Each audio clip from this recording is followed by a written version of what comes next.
Hello बच्चों, कैसे हो आप लोग। चलिए आज हम क्लास 7th की संस्कृत की पुस्तक दीपकम के चैप्टर 5 के क्वेश्चन आंसर करेंगे। ओके, चैप्टर 5 सेवा ही परमो धर्मः, इसको हमने पढ़ लिया था। आज हम इसके क्वेश्चन आंसर देखेंगे। तो चलिए स्टार्ट करते हैं। देखिए पेज नंबर 52, इस पर देखिए सबसे ऊपर लिखा है अत्र इदम अवधेयम। ठीक है, इसका मतलब होता है यहाँ इसे जाने। ठीक है, क्या लिखा है उसके नीचे देखो, रसायनम इति शब्दः आयुर्वेद शास्त्रे औषधम इत्यस्मिन् विषये प्रयुज्यते। ठीक है, जो रसायन यह शब्द आयुर्वेद शास्त्र में औषधम माने औषधि, इत्यस्मिन् विषय इस विषय में प्रयुज्यते माने प्रयोग होता है। कत्वतु प्रत्ययस्य प्रयोगः भूतकालार्थे अपि भवन्ति, और जो कत्वतु प्रत्यय होता है उसका प्रयोग भूतकाल के अर्थ में भी होता है। ठीक है, भूतकाल जानते हैं ना, पास्ट टेंस। ठीक है, तो जो ये कत्वतु प्रत्यय है इसका प्रयोग भूतकाल के अर्थ में होता है। अब देखो इसका प्रयोग कैसे होता है। जैसे कि पठ धातु है ना, और उसमें हम कत्वतु प्रत्यय लगा दें, पठ प्लस कत्वतु, तो पुल्लिंग में जो रूप बनेगा वो बनेगा पठितवान एक वचन में में पठितवन्तः बहुवचन में। ठीक है, इसी तरह स्त्रीलिंग में इसका एक वचन में बनेगा पठितवती और बहुवचन में बनेगा पठितवत्यः। ठीक है, इसके उदाहरण देखिए, नीचे दिए गए हैं ये उदाहरण देखिए। देखो, सह पठितवान। ठीक है, सह पठितवान इसका मतलब होगा उसने पढ़ा।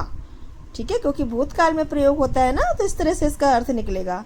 छात्रः पठितवान, छात्र ने पढ़ा। छात्राः पठितवन्तः, छात्रों ने पढ़ा। ठीक है, क्योंकि बहुवचन हो गया ये। त्वं पठितवान, तुमने पढ़ा। अहम पठितवान, मैंने पढ़ा। अब ये देखो, सा ये गर्ल्स के लिए आता है ना, सह आता है पुल्लिंग में और सा आता है स्त्रीलिंग में। ठीक है, तो सा पठितवती, उसने पढ़ा। राधिका पठितवती, राधिका ने पढ़ा। बालिकाः पठितवत्यः, बालिकाओं ने पढ़ा, क्योंकि ये बालिका है बहुवचन है। ठीक है, तो पठितवत्यः आएगा। त्वं पठितवती, तुमने पढ़ा। अहम पठितवती, मैंने पढ़ा। ठीक है, मतलब कि अगर स्त्रीलिंग होगा तो वती इस तरह से आएगा एक वचन में और बहुवचन में वत्यः। ठीक है, और अगर पुल्लिंग होगा तो एक वचन में वान आएगा लास्ट में और बहुवचन में वन्तः आएगा। ठीक है, मतलब पुल्लिंग में वान और वन्तः आएगा लास्ट में, और स्त्रीलिंग में वती और वत्यः आएगा। इसको आपको ध्यान रखना पड़ेगा। ठीक है, चलिए नीचे देखते हैं। वयम अभ्यासम कुर्मः, हम अभ्यास करते हैं। ठीक है, वयम अभ्यास कुर्मः, हम अभ्यास करते हैं। अब देखो क्या है क्वेश्चन। अधोलिखितानां प्रश्नानां एक पदद्वयेन वा उत्तराणि लिखन्तु। ठीक है, मतलब कि नीचे जो ये प्रश्न दिए गए हैं उनका एक पद में और दो पद में उत्तर लिखो। तो चलिए देखते हैं का नंबर पे क्या है प्रश्न।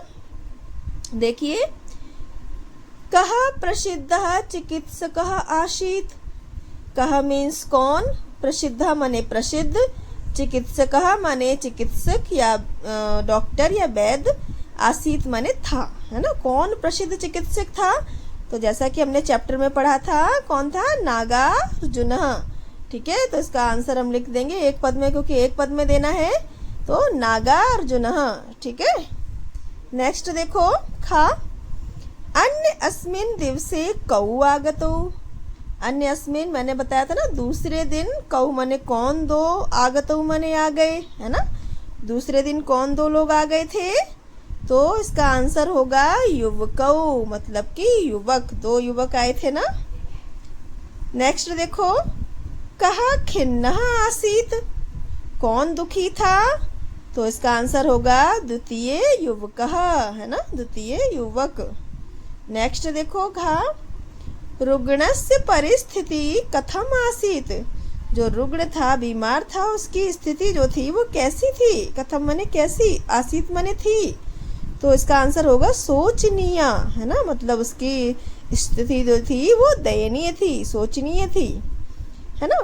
नेक्स्ट देखो ना, नागार्जुनः सहायक रूपेण कम चितवान, इसका मतलब है कि नागार्जुन ने सहायक के रूप में कम माने किसको, चितवान माने चुना।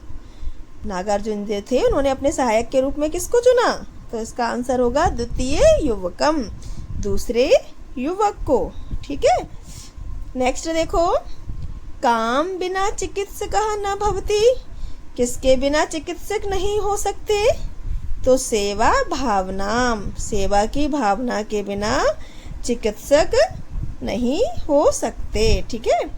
नागार्जुनः युवकौ केन मार्गेण गंतुम सूचितवान, नागार्जुन ने दोनों युवकों को केन माने किस, मार्गेण माने मार्ग से, गंतुम माने जाने के लिए, सूचितवान माने सूचित किया, है ना।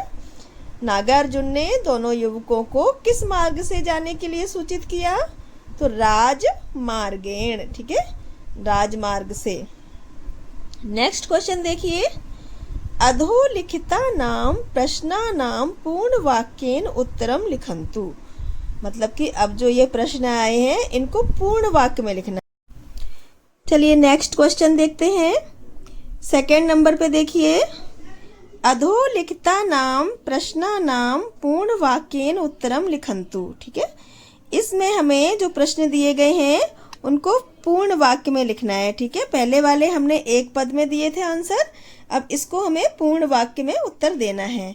जैसे कि पहला है, अहोरात्रम नागार्जुनः कुत्र कार्यम करोति स्म, दिन रात नागार्जुन क्या कार्य करता था? तो अहोरात्रम नागार्जुनः प्रयोगशालायां कार्यम करोति स्म। ठीक है, जैसे यहाँ पे स्म लिखा है, ये स्म आ जाएगा यहाँ पे, मतलब कि नागार्जुन जो था वो दिन रात प्रयोगशाला में कार्य करता था। नेक्स्ट क्वेश्चन देखो, नागार्जुनः महाराजम किम निवेदितवान, नागार्जुन ने महाराज से क्या निवेदन किया? तो आप लोग यहाँ से पूरा लेंगे, नागार्जुनः महाराजम, किम को हटा देंगे क्योंकि किम क्वेश्चन वर्ड है, इसको हटा के फिर लिखेंगे निवेदितवान, फिर यहाँ से लेंगे यत मम चिकित्सा कार्याय एकः सहायकः आवश्यकः अस्ति, मतलब कि मेरी चिकित्सा कार्य के लिए एक सहायक की आवश्यकता है ना, मुझे चिकित्सा कार्य के लिए एक सहायक की आवश्यकता है। नेक्स्ट क्वेश्चन देखें, प्रथमः युवकः कथम कार्यम कृतवान, पहले युवक ने क्या कार्य किया, कैसे कार्य किया, है ना, कथम कार्यम कृतवान, कैसे कार्य किया? तो प्रथमः युवकः स्वगृहे समस्या परित्यज्य रसायनम निर्मितवान, प्रथम युवक ने अपने घर की समस्याओं को छोड़कर रसायन का निर्माण किया, है ना। आपको जैसे याद है ना स्टोरी में कि पहले युवक के पिता को पेट में दर्द था, उसकी माँ को भी बुखार था, लेकिन उसने उनकी तरफ ध्यान न देके अपना रसायन का निर्माण किया, है ना। तो वही आंसर में दिया है कि उसने अपने घर के समस्याओं को छोड़कर रसायन का निर्माण किया। नेक्स्ट पेज पे देखते हैं, देखिए घा नंबर पे, द्वितीय युवकः राजमार्गे रोगिणं दृष्ट्वा किम कृतवान, दूसरे युवक ने राजमार्ग पर रोगी को देखकर क्या किया? तो इसका आंसर होगा द्वितीय युवकः तम रोगिणं स्वगृहं नीतवान तस्य सेवां कृतवान च, यानी कि दूसरे युवक ने उस रोगी को अपने घर ले गया, नीतवान माने ले गया, तस्य माने उसकी, सेवा कृतवान च और उसकी सेवा की। ठीक है। नेक्स्ट क्वेश्चन देखो, सेवा यह भावना बिना किम न भवेत, सेवा की भावना के बिना क्या नहीं होता? तो सेवा यह भावना बिना चिकित्सकः न भवेत्। सेवा की भावना के बिना चिकित्सक नहीं हो सकते, है ना। नेक्स्ट देखो, उदाहरण अनुसारम अधोलिखितानां पदानां स्त्रीलिंग रूपाणि लिखन्तु। ठीक है, यहाँ पे देखो उदाहरण दिया गया है, उसके अनुसार हमें इन पदों को स्त्रीलिंग के रूप में लिखना है। ठीक है, अब ये देखो जैसे कि पठितवान है ना, तो पठितवान का जब हम स्त्रीलिंग में रूप चलाएंगे तो एक वचन में हो जाएगा पठितवती और बहुवचन में हो जाएगा पठितवत्यः। ये आपको ध्यान रखना है कि स्त्रीलिंग में एक वचन में वती लग जाता है लास्ट में और बहुवचन में वत्यः लग जाता है। ठीक है, तो इसी तरह से ये सारे जितने भी ये दिए गए हैं धातु रूप, उनको पूरा ऐसा रूप बन जाएगा उनका। ठीक है, एक वचन और बहुवचन में ये चेंजिंग हो जाएगी। देखो कैसे होगा, जैसे पठितवान का पठितवती पठितवत्यः, ऐसे गतवान का हो जाएगा गतवती गतवत्यः। ठीक है, लिखितवान का हो जाएगा लिखितवती लिखितवत्यः, खादितवान खादितवती खादितवत्यः, क्रीडितवान क्रीडितवती क्रीडितवत्यः, हसितवान हसितवती हसितवत्यः, निवेदितवान निवेदितवती निवेदितवत्यः, सूचितवान सूचितवती सूचितवत्यः। ठीक है, आसान है ना, बस इसमें वती वती लगा देना और इधर बहुवचन में वत्यः वत्यः। लेकिन ये याद रखना कि ये स्त्रीलिंग का है। ठीक है, अब देखो नीचे पुल्लिंग का आ गया है ना। अब पुल्लिंग में कैसे होगा, देखो उदाहरणानुसार अधोलिखितानां पदानां पुल्लिंग रूपाणि लिखन्तु। नीचे दिए गए उदाहरण के अनुसार पदों को पुल्लिंग रूप में लिखिए। तो देखो जैसे पठितवती है ना, अब इसका पुल्लिंग रूप क्या होगा, एक वचन में होगा पठितवान और बहुवचन में होगा पठितवन्तः। ठीक है, यहाँ पे देखो वती था एक वचन में और बहुवचन में वत्यः था, और यहाँ पे क्या हो जाएगा पुल्लिंग में वान और वन्तः। ठीक है, ये आपको लोग को ध्यान रखना पड़ेगा कि पुल्लिंग में क्या चलेगा रूप और स्त्रीलिंग में क्या रूप चलेगा। ठीक है, अब देखो इसी तरह इसका हो जाएगा, कृतवती का पुल्लिंग एक वचन रूप होगा कृतवान और बहुवचन होगा कृतवन्तः। दृष्टवती का एक वचन होगा दृष्टवान और बहुवचन होगा दृष्टवन्तः। दत्तवती का एक वचन होगा दत्तवान और बहुवचन होगा दत्तवन्तः। प्रच्छालितवती का एक वचन होगा प्रच्छालितवान और बहुवचन होगा प्रच्छालितवन्तः। धावितवती का एक वचन होगा धावितवान और बहुवचन होगा धावितवन्तः। ठीक है, इसी तरह अब नेक्स्ट क्वेश्चन देखते हैं क्या है, उदाहरणानुसार वाक्यानि परिवर्तयन्तु। उदाहरण के अनुसार वाक्यों को परिवर्तित करिए। जैसे कि पिता कषायम पिबति, पिता कषायम माने काढ़ा पीते हैं, तो इसका हो गया पिता कषायम पीतवान, है ना। अब ये पुल्लिंग है ना पिता, तो क्या हो जाएगा पिता ने काढ़ा पिया, है ना, पीतवान। ठीक है, अहम पुस्तकम नयामि, है ना, मैं पुस्तक लाता हूँ, तो अहम पुस्तकम नीतवान या नीतवती।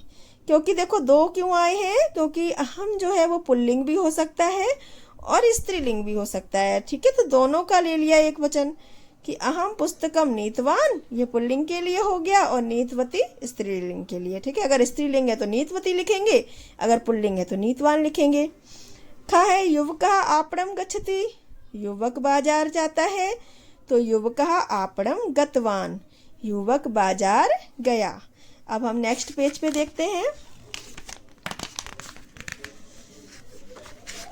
चलिए देखते हैं नेक्स्ट पेज।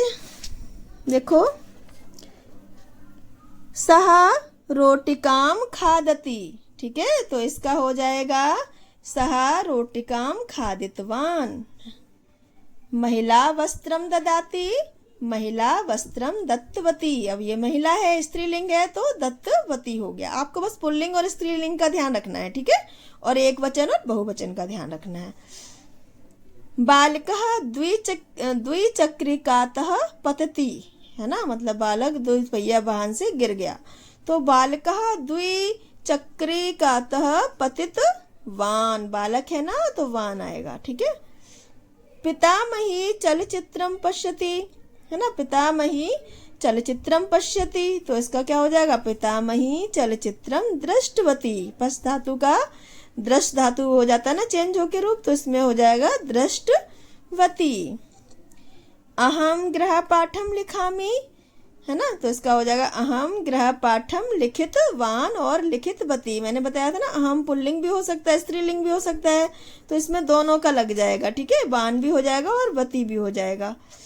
नेक्स्ट देखो, त्वम कुत्रम गच्छसि, है ना, तुम कहाँ जाते हो, तो त्वम कुत्र गतवान और गतवती, क्योंकि तुम भी स्त्रीलिंग भी हो सकता है, पुल्लिंग भी हो सकता है, तुम तो दोनों के लिए आता है ना, तो ये इसमें भी गतवान भी लगा सकते हैं। अगर पुल्लिंग है तो हम गतवान लगाएंगे, स्त्रीलिंग है तो गतवती लगाएंगे, है ना। नेक्स्ट देखते हैं, अश्वाहा बने धावंती, है ना, घोड़े वन में दौड़ते हैं, तो अश्वाहा बहुवचन है, तो अश्वाह बने धावित वंतः, ठीक है, बहुवचन की क्रिया लगेगी। बालिकाः शीघ्रम आगच्छन्ति, है ना, बालिकाः शीघ्रम आगच्छन्ति, तो बालिकाः शीघ्रम आगत्य वत्यः, यह भी बहुवचन है तो बहुवचन का रूप लगेगा। वयम समुद्र तीरे पयो हिमम खादामः, ठीक है, हम सब, वयम माने हम सब, तो ये भी बहुवचन है, तो वयम समुद्र तीरे पयो हिमम खादितवान और खादित वत्यः दोनों हो जाएंगे, क्योंकि वयम भी हम सब में भी स्त्रीलिंग भी हो सकता है, पुल्लिंग भी हो सकता है, ठीक है। इसी तरह नेक्स्ट देखें, अत्र इदम अवधेयम, यहाँ इस यह जाने, ठीक है, देखो क्या है, वर्तमान काल क्रियापदेन सह इस्म इति अव्ययस्य योजनेन भूतकालस्य अर्थः भवति, ठीक है। ये कह रहे हैं कि अगर वर्तमान काल का कोई क्रियापद है तो उसमें अगर हम इस्म लगा देंगे तो उस अव्यय पद का अर्थ भूतकाल की तरह हो जाता है, ठीक है। जैसे सह बाल्ये पुस्तकानि पठति, ठीक है, वह सह माने वह, बाल्ये पुस्तकानि पठति, वह बाल पुस्तक पढ़ता है, तो सह बाल्ये पुस्तकानि पठति इस्म, अब आ जाएगा उसने, उस बालक ने पुस्तक पढ़ी, ठीक है, बहुवचन हो जाए, वो भूतकाल का अर्थ आ जाएगा, इस्म लग जाएगा तो भूतकाल का अर्थ चलेगा, है ना। अगर कोई वर्तमान काल का सेंटेंस है उसमें हम इस्म लगा देंगे तो वो भूतकाल का हो जाएगा, ये ध्यान रखना है, ठीक है। अब देखो क्या है, अनुच्छेदे कोष्ठकेषु केचन धातवः दत्ताः सन्ति, ऊपरी दत्तम अवधेयांशम पठित्वा इस्म इति अव्यय पदम उपयुज्य अनुच्छेदम पुनः लिखन्तु। यहाँ दिया है कि एक अनुच्छेद दिया गया है नीचे, इसमें कोष्टक में कुछ धातुएं दी गई हैं, ठीक है। ऊपरी दत्तम अवधेयांश पठित्वा, ऊपर दिए गए अवधेय अंश को पढ़ के उसमें इस्म का जो प्रयोग दिया गया ना उसको लगाते हुए अव्यय पद का प्रयोग करते हुए उसको पुनः लिखें, ठीक है। जैसा कि यहाँ बताया गया था कि वर्तमान काल में अगर हम इस्म का प्रयोग करते हैं, है ना, क्रिया के पद के साथ में, तो वो भूतकाल में हो जाएगा, तो इसमें जो अनुच्छेद दिया गया उसमें हमें इस्म का प्रयोग करना है, ठीक है। अब देखो पहले तो शीर्षक लिखना है इसका, तो यहाँ इसका शीर्षक ये पूरा देखो कृषकः के ऊपर है, तो हमने यहाँ पे जैसे यहाँ पे दिया है अहम कृषका भूमिपुत्र, तो मतलब पूरा कृषक के किसान के ऊपर ये अनुच्छेद है, तो हमने इसका शीर्षक भी दे दिया भूमिपुत्रः कृषकः, ठीक है। अब देखो कृषकः प्रतिदिनम कृषि क्षेत्रम गच्छ, तो गच्छ धातु है तो इसका हमें भूतकाल बनाना है, तो यानी कि इस्म लगाना है, तो इसका रूप क्या बनेगा, गच्छति, इसके साथ हम इस्म लगा देंगे, ठीक है। एक वचन में इसका गच्छति होगा प्रथम पुरुष में, इसके साथ हम इस्म लगा देंगे। जल सेचनम, यहाँ पे देखो क्र है तो करोति इस्म, है ना, जल सेचनम करोति इस्म, ठीक है। मतलब कि किसान रोज खेत में जाता था, जल सेचनम करोति इस्म, और वहां पे क्या करता था, जल से सींचता था पौधों को, है ना। कीटानाम निवारणार्थम जैवौषधम स्थापय, तो इसका हो जाएगा स्थापयति इस्म, और वहां पे क्या करता था, जो कीट होते थे उनको रोकने के लिए जैव औषधि का को प्रयोग करता था या उनको स्थापित करता था। सह कृषि कार्यम सम्यक जानाति इसमें वह कृषि कार्य को बहुत अच्छे से जानता था। ज्ञा धातु का जानाति लगेगा ना रूप। अतः अन्य कृषका संशयेन पृच्छति स्म, इसलिए जो दूसरे किसान थे तो वो बड़ा संशय से उससे पूछते थे। सह स्वाभिमानेन जीवति स्म, वह स्वाभिमान से मतलब अपना जीवन गुजारता था। अतः अहम कृषकः भूमिपुत्रः इति स्वाभिमानं वदति स्म, हम इसलिए अहम माने मैं किसान भूमिपुत्र हूँ ऐसा स्वाभिमान से बोलता था। स क्षेत्रे गोमयम योजति स्म, ठीक है, वह खेत में गोबर का प्रयोग, गाय के गोबर का प्रयोग करता था। न तो कृतकान पदार्थान अतः व्रीहे गुणवत्ता अधिकम भवति स्म, है ना, न कि मतलब कृत्रिम पदार्थों का, वो और मतलब गाय का गोबर अच्छा होता है ना खाद के लिए, उसी का प्रयोग करता था। जो कृत्रिम आती हैं दवाइयाँ उनका प्रयोग नहीं करता था। अतः व्रीहे गुणवत्ता अधिका भवति इसमें, इसलिए जो उसकी पौध होती थी वो बहुत अच्छी गुणवत्ता वाली होती थी, है ना। जनः जाल पुट माध्यमेन तस्य तंडुलम क्रीडन्ति स्म, जो लोग थे वो जाल पुट माध्यमेन मतलब इंटरनेट के माध्यम से, है ना, उसके जो तंडुलम माने चावलों को क्रीडन्ति स्म माने खरीदते थे, है ना। एवं तस्य परिवारस्य सर्वे जनः कृषि कार्यं ससुखम जीवन्ति स्म, इस प्रकार उसके परिवार के सभी लोग कृषि कार्य करके सुखपूर्वक अपना जीवन व्यतीत करते थे। सह सर्वान वदति स्म, वह सबसे बोलता था। कृषकः न दीनः न च दरिद्रः परम सर्वेषां पोषकः इति, जो किसान है वो न तो दीन है और न दरिद्र है बल्कि सर्वेषां सभी का पोषक होता है, ठीक है। वो किसान जो होते हैं वो दीन और गरीब नहीं होते हैं, वो तो सबका पोषण करते हैं। तो इस प्रकार से ये हमारा चैप्टर कंप्लीट हुआ। अब आप लोग इसके क्वेश्चन आंसर अपने बुक में कॉपी में नोट कर लेंगे और उनको याद कर लेंगे। ओके, अगर आपको चैप्टर अच्छा लगा हो, वीडियो अच्छा लगा हो तो उसको लाइक और सब्सक्राइब कीजिए। तो मिलते हैं नेक्स्ट वीडियो में, तब तक के लिए गुड बाय।